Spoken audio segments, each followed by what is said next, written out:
Manx Radio's Update with Beth Espy.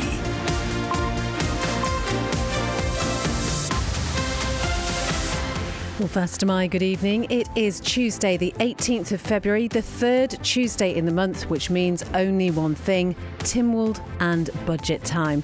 It's been delivered, and as you might expect, not without some comment, challenge and criticism, and also some votes against. A third of the House of Keys voted against it, in fact, but it was not enough to stop it being approved in the past hour. And in fact, this morning, which seems a long time ago now, there was an attempt to stop the budget debate happening at all today.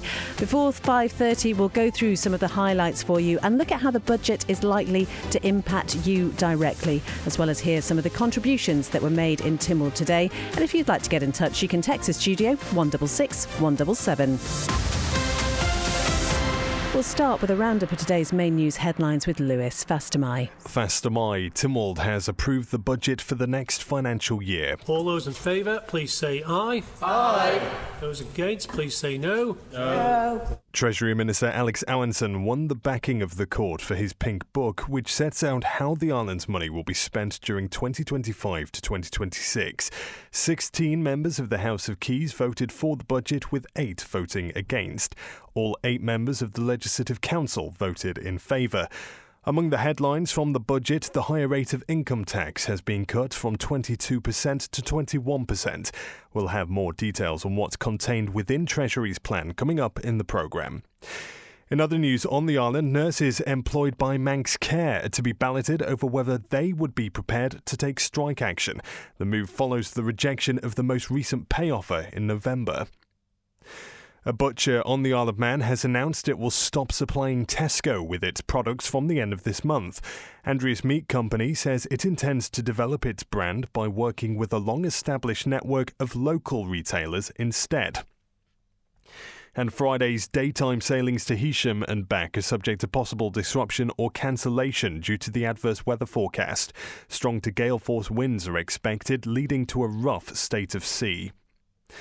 In the latest international news, Volodymyr Zelensky says negotiations to end the war in Ukraine should not take place behind our backs after US and Russian officials met in Saudi Arabia today. They've agreed to establish high-level negotiating teams. Russia's foreign minister says the Kremlin wouldn't accept any NATO troops in a peacekeeping capacity. The UK Foreign Office says it's working to ensure the safe return of a British couple reportedly charged with spying by Iran. Craig and Lindsay Foreman appeared to be on a motorbiking trip. And Novak Djokovic says he's glad to accept Andy Murray's offer to coach him indefinitely. The pair worked together for the first time at the Australian Open tennis last month. Those are the headlines. I'll be back with the news at 6. Thank you very much indeed, Lewis. Well, now the weather brought to you by Manx Glass and Glazing. Still really cold out there. We have got that yellow weather warning for icy patches again. That came into force at midday, and it's in force until midday tomorrow. Again, those road surface temperatures are going to stay close to or slightly below freezing over higher ground, mainly over 1,000 feet. That's for the rest of today, overnight into tomorrow until around lunchtime. Road surfaces are largely dry, but there might be some icy patches possibly on untreated surfaces, and they might still be wet from any earlier rain. Looking at the forecast in general, staying dry this evening and tonight, a few clear spells possibly. Fresh to strong southeast winds, minimum temperatures generally around 3 or 4, but as I say, close to freezing over high ground. Tomorrow will start dry, but there will be some rain arriving for a time later in the morning. That will clear in the afternoon to leave dry conditions for a few hours before more heavy rain then returns during the evening. It's going to be quite windy as well. Fresh to strong southeast winds again, but turning a little bit milder. It's going to rise to, get it, 9 Celsius. And then at first on Thursday, the rain will be accompanied by strong to gale force southerly winds, but it will become dry and bright in the afternoon as the winds ease a little bit. Sunset this evening will be at 5:33. It is actually still light as I look over at Douglas Bay. You can just see the Manxmen coming into Douglas Harbour. Sunrise tomorrow morning, 7:30. Manx Glass and Glazing can supply and install single, double and triple glazing. Call 674 573 or visit the showroom on the Snugborough Trading Estate. TE Carbon provide new memorial stones, grave renovations, new inscriptions and fire hearths. Visit us at Hope Street, Castletown, or at Broadway, Douglas, or call 844 440. TE Carbon, here when you need us. Most builders start with a hammer and saw. Manx Construction start with ideas and imagination. For new build, extension or home office, Manx Construction offer full service from planning to completion. Call Tony on 452 688. We all need peace of mind. That's where Peace of Mind Manx Will Writing Services can help you. From just £149 plus VAT. Call 671 001 or go to peaceofmind.co.im. At Bond Fabrics, we're not just a fabric shop. As well as curtains and upholstery and dress and costume fabrics, we've knitting and crocheting wools, made-to-measure curtain and blind service, plus poles and tracks. Visit Strand Street, Douglas, call 611856 or see bondfabrics.im. You're listening to Update here on Manx Radio. It's coming up to 6 minutes past 5 and we are talking about the budget. Manx Radio's budget coverage is brought to you by Crow Isle of Man. If you want to find out about some of the details, just head to our website and you can find the link for the mini site for the budget. That breaks it all down for you, both from an individual point of view. It also looks at the different areas around the Isle of Man and the allocations that have been made in the budget, which we know now has been approved for the next financial year. The Treasury Minister, Dr. Alex Allinson, won the backing of the court for his Pink Book, and that really does set out how the island's money is going to be spent during 2025 to 26. 16 members of the House of Keys voted for the budget, 8 voted against, and they were Tim Glover, Laurie Hooper, Jason Morehouse, Julie Edge, Joni Farragher, June Watterson, Chris Thomas and John Wannenberg. All 8 members of the Legislative Council voted in favour of it. That vote taken just before 4:10. It was roughly the same time as it was last year. Well, Tynwald is continuing to sit, and down there at the moment is our political correspondent Phil Gaughan. So speaking to us from the bunker down there in Tynwald. And Phil, just thinking first of all about the number of MHKs who voted against the budget. I mean, am I right thinking that's the most they've ever been?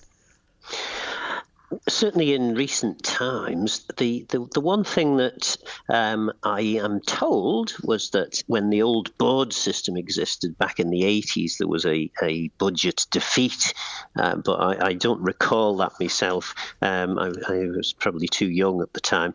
But yeah, interesting that so many members, 8 members, have chosen to vote against, and this is despite government rowing back on the proposed change to the pension triple lock, which kind of begs the question, were they too hasty and should they have just cracked on with their original proposal? Do you know what I thought was interesting was when the Treasury Minister gave his opening remarks when he was selling the budget to members this morning. It had something of an Oscar feel about it. He thanked, it seemed, almost every member of Tynwald for their contribution over the past year in some way. Yeah, interesting, because, of course, most budget debates involve members bragging about certain elements that they have won for their constituency. So I suppose the Treasury Minister was thinking, I'll get my ammunition in early, and he was sort of taking credit for giving them what they were asking for. Some interesting things that perhaps haven't come out so far in the budget. I noticed that in terms of the income figures, VAT and income tax both expected to rise by 4.3% and 5% respectively over the coming year. That indicates that government's thinking that the economy is certainly going to grow. And remember, that 5% increase in the amount of income tax that Treasury is forecasting comes at a time in a year where we'll have the 22% higher rate dropping to 21%. So they're certainly expecting some growth next year, which hopefully is an encouraging sign. What's been the general mood in the chamber today then, Phil? You could say the sublime to the ridiculous. I don't know. You have some members, obviously the 8 who voted against, talking quite vociferously against. You had then, of course, the ministers saying what a wonderful job everyone's doing and nothing to see here, everything's fine. And that debate or that contrast is probably best reflected in relation to the health budget. And the former health minister, Laurie Hooper, was talking of significant and hard cuts in service. The health minister, on the other hand, was talking about changes to the way in which health services are delivered, but no cuts in terms of the service. So whatever language you choose to use, there was a member using it, I suppose. And it's interesting, isn't it? Particularly if you think about health, there's a real role reversal there. This time last year, Claire Christian voted against the budget. And obviously, Laurie Hooper was the health minister at that point, had to vote along with it. And as I say, those roles have reversed this year. I wonder if the irony has been lost on anyone with that. It certainly wasn't lost on Claire Christian, who I did a quick interview with the minister after the dinner time break, and she used Laurie Hooper's words last year, which talked of changes in the way in which services were delivered. This year, the minister, talking about the same thing, is talking about significant cuts. So interesting, yes, the way in which a year can change your political perspective, I suppose. I don't know whether this is a fair question for you, Phil, but I'm just wondering, if you were a member of Tynwald at this point, would it be a budget that you could vote for? The honest answer is I don't know, because I don't know what they've been told.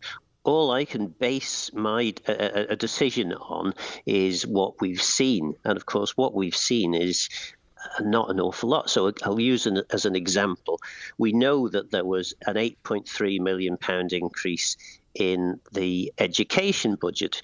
2.3 million of that was inflationary increases. 6 million were other increases.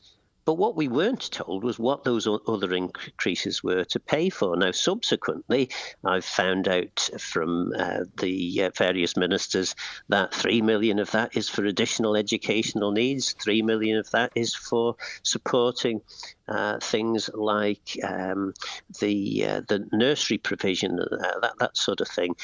These are very interesting things which perhaps needed to be more clearly spelt out in the Pink Book, because there are a variety of additional items included in there without any real description as to what they're for. And of course, I mean, we mustn't forget that it didn't almost happen. If the Laurie Hooper motion had gone his way this morning, then this budget debate wouldn't have happened at all. Yes, that was interesting. There were fewer votes against actually taking the budget. I think there were only 6 against this morning. So that had increased to 8 by the actual vote on the budget. But yeah, standing orders had to be suspended for the item to be taken because Treasury apparently were half a day late submitting the paper. So members then had to, because it was an extraordinary system not allowed for in standing orders had to be suspended. If that hadn't have happened, some members felt that meant that the budget would be in the public domain and it could be discussed in advance of it being debated in March. The Treasury Minister, though, was very firm in saying, no, if the standing orders hadn't been suspended to allow the budget debate, the budget would have remained secret until the March sitting of Tynwald.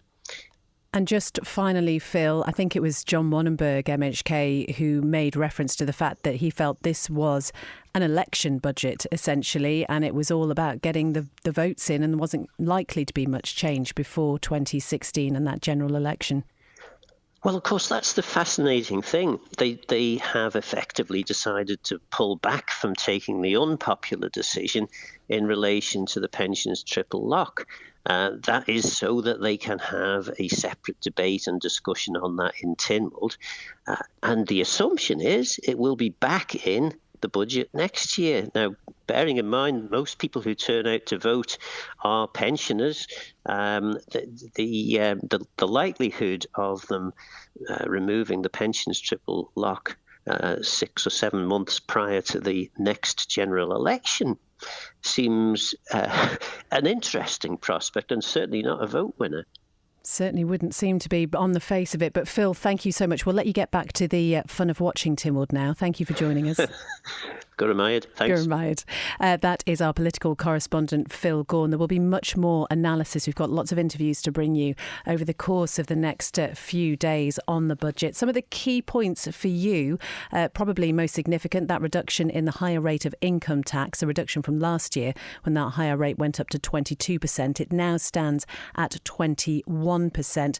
Also, increases to personal allowances. The first time in 3 years, the personal tax allowance has gone up. So for individuals, it would be £14,750. For jointly assessed couples, £29,500. And then we've got some national insurance thresholds that have been revised. Workers will now begin paying NI on earnings above £168 a week. That's up from the current 160 threshold. But employer NI contributions will remain unchanged. There was some concern about that from businesses. As I say, all of these details broken down for you on Manx Radio's budget mini site, which you can find at manxradio.com, brought to you by Crow Isle of Man. Just want to take a pause from budget for a moment, but I think this is still significant because in the past hour, the Royal College of Nursing confirmed nurses employed by Manx Care will be balloted over whether they would be prepared to breach their employment contracts and take strike action. Siobhan has the details for us. The move follows the rejection of a most recent pay offer in November. Manx Care offered a 4% pay uplift with effect from the 1st of April 2024 for staff employed at the time an agreement is reached. This was the third offer made for this pay period and followed previous offers which were rejected by staff. The Royal College of Nursing says it was left concerned that the offer did not include back pay for those who had already left Manx Care in the months since the offer should have been implemented, and once again challenged Manx Care on this matter. Its North West Regional Board, TU Committee and Council have now confirmed a ballot asking members if they would be willing to take strike action will take place. The ballot will run from midday on the 26th of February until midday on the 12th of March. It's open to all members employed by Manx Care. If the outcome is positive, the Regional Board can proceed to a statutory ballot on industrial action, the RCN Council's authorisation having already been secured. Senior Regional Officer for the Isle of Man, David Hopton, said the RCN is clear that industrial action is always a last resort, but we are also clear that the skill, professionalism and safety critical work of nursing staff has historically been undervalued and that patients are being put at risk due to the staffing crisis on the Isle of Man. We would urge every member to have their say as they can help shape the future of nursing pay on the island. Siobhan reflecting, that's a new term. Siobhan Fletcher reporting there. You can find out much more at manxradio.com. We have contacted Manx Care for comment on that. And of course it is significant, isn't it, coming on budget day when we know the budget of the health services and Manx Care has been discussed. Manx Radio Travel, driven by Quayside Tyres and Service Centre. Just coming up to 18 minutes past 5. Nothing to report on the police pages, so all looking good, hopefully, for your drive home. Everything okay down at the airport. As I say, the Manxman has just arrived into Douglas Harbour. It's lovely being able to see her come in, actually. Now it's a little bit lighter. Heading out again to Heysham at 7:15 this evening. Now, when it comes to the sailings over the next couple of days, we know it is going to be a little bit windy, so there is some doubt over a couple of the sailings over the next couple of days, specifically tomorrow evening's sailing to Heysham and also the return from Heysham. So to give those sailings every opportunity to take place, a final decision on the weather conditions will be made by the master by 5:30 tomorrow. Quayside Tyres and Service Centre with 1 year's free engine warranty from Castrol. Get more with Quayside. It is 18 minutes past 5. Well, let's stay with the subject of health because the former Health and Social Care Minister has warned that further cuts to medical services are likely due to the money allocated to Manx Care for the year ahead. £357 million has been sidelined for the health body with a further £14 million contingency. But Laurie Hooper says it actually needs upwards of £370 million to start with. The Ramsey MHK has warned that politicians were being railroaded into supporting a budget which did not align finances with the mandate and operating plan. So in order to come in on this budget, Manx Care are going to have to make at least £30 million worth of savings in a year. That is an 8% budget saving in 12 months. What was considered reasonable, if hard, reasonable but hard, was 2%. Not 8, 2%. The rest of government has set out an ambitious 1% savings target. But Manx Care can do 8 times better than that in a 12-month period. Really? I really want to know how that's going to happen. Don't believe it. I would like some information from the Health Minister as to exactly how that's going to happen, because that's an integral part of this budget. You cannot approve a budget of £357 million unless you know how the Health Department is going to meet that budget. Because I can stand up here and quite confidently tell you they won't. The only way to make that budget will be to bring forward significant cuts to services. Apologies, Ectrain, I shouldn't use that phrase, cuts to services, because the government don't like it when I say cuts to services. Instead, I will use the phrase their own improvement directors used. We aren't cutting services, we're just stopping treating patients. So, seeing as the government isn't going to tell you what this means, I can outline some of the things that I know the government have been told might have to stop with this budget settlement. Aftercare for looked after children. Urgent dental and mental health provision, I Thrive within CAMS, adult ADHD and crisis response. The salaried and virtual GP models, wellbeing partnerships, improvements to the frailty service, plans to improve access to dentists, the creation of an independent advocacy service, delivering the carers strategy, funding of nice TAs, home first virtual wards. There are more. They're the ones that I could remember this morning when I was writing this list. But that's a flavour of what you're being asked to support. And it is absolutely unconscionable that the only member in this room who knows anything about this and is willing to tell you the truth is me. That's the former Health Minister, Laurie Hooper, MHK. It's interesting, isn't it, when you hear the little asides made by members during those contributions. Well, in response, the current Health and Social Care Minister, Claire Christian, said she was acutely aware of the duty she had to ensuring long-term sustainability of healthcare for the Manx community. This isn't just about balancing books next year. It's about ensuring fair and comprehensive access to safe and appropriate health and care services for the future. Rising inflation, increasing wages and an ageing population continue to exert pressure on our health and care system. And this, coupled with the growing demand for services and new medicines and treatments, is a challenge faced worldwide, not just here on Ireland. There has been debate previously on this government's commitment to our National Health and Care Service.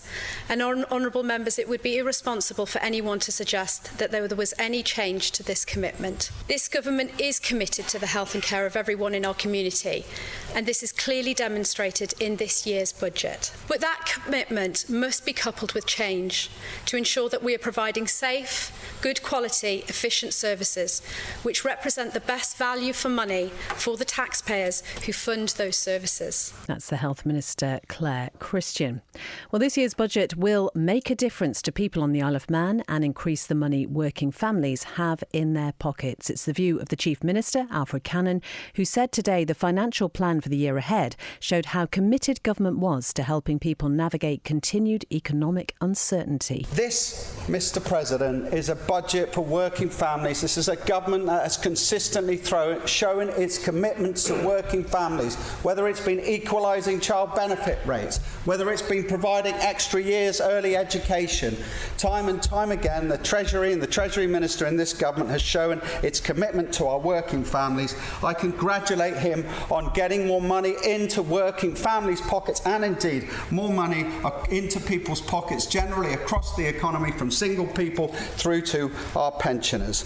We must have economic growth, we must look after our people, and these are positive steps forward that will help improve the outlook for people in this coming year as they tackle quite slow and weak economic conditions. And Mr. President, I say all this and welcome this budget and welcome the increases, tax cuts that will increase money in people's pockets, and the threshold increases to child benefit and the increases to child benefit, because it will make a difference for people and the outlook and the capabilities they have of dealing with the economy, and it will also help improve our economy. That That was the Chief Minister, Alfred Cannon, speaking during the budget debate. Just time to bring you one more response to that debate today. It's from the MHK and former minister who says net zero Isle of Man is superfluous and should be abandoned. Glen Faber and Peel MHK Kate Lord-Brennan held the role of Cabinet Minister until late last year. Today, she spoke of reform, saying the system and structure of government needed updating. She called for government to set parameters and reorient towards core priorities and essential services. We cannot afford to budget for a system which is predicated upon reliance on reserves. If that is continually the case, it is telling us that we must change the system, set parameters and reorient towards core priorities and essential services. A cap on pay awards across the board should be announced by the Treasury to give all negotiating bodies across the public sector firm parameters. Procurement policy and practice must be reassessed to benefit local providers whilst giving taxpayer value. Marginal activity and pest initiatives, where they exist, and they do, must be challenged and phased out. Populist promotion of the day, dressed up as productive action and lecturing, and yes, I'm thinking about net zero Isle of Man, needs to be recognised as being superfluous and abandoned. Busy work must be phased out in an effort to focus resources in the delivery of core services to and for the public, and we should be able to prioritise health and education and frontline delivery in that. Productivity, not activity, must be the watchword, and we need to reform financial incentives to make the economy more attractive. That is Kate Lord-Brennan, MHK, speaking during today's budget debate. Probably worth pointing out that actually in the lead up to the 2021 general election, when she was elected to represent the constituency, she told us environment was actually one of her priorities. And in 2022, she brought forward a motion to Tynwald to set a target of reducing the island's carbon emissions by 45% by 2035. Of course, that was at a time when she was in charge of the Cabinet Office. And of course, that is a different situation now. In December last year, Tynwald voted to recognise the role that net zero targets play in strengthening the Manx economy, having overturned a motion from Middle MHK Stu Peters for government to urgently revisit its net zero targets and budgets. And at that point, Ms Lord-Brennan said she believed Mr Peters' original motion was completely reasonable. Just a whistle-stop tour of some of the debate that was had today during the budget. There is much more to come, though. In the next half hour, we have got an Island Life special. It's an interview with the Treasury Minister, Dr Alex Allinson, going through some of the budget details and hopefully breaking down and answering some of the questions that you might have about the budget. And remember that we have got that programme happening on Friday. It's an audience with the Treasury Minister brought to you by Crow Isle of Man. We're holding it out at Lukey's Bar at the Palace Hotel in Douglas. You're very welcome to send in any questions or comments you might have about that. Following the Island Life special at 6 p.m, Chris Kinley will be here with Greatest Hits. So do stay tuned to Manx Radio. Whatever you're doing this evening, have a great one, and we'll talk to you again tomorrow.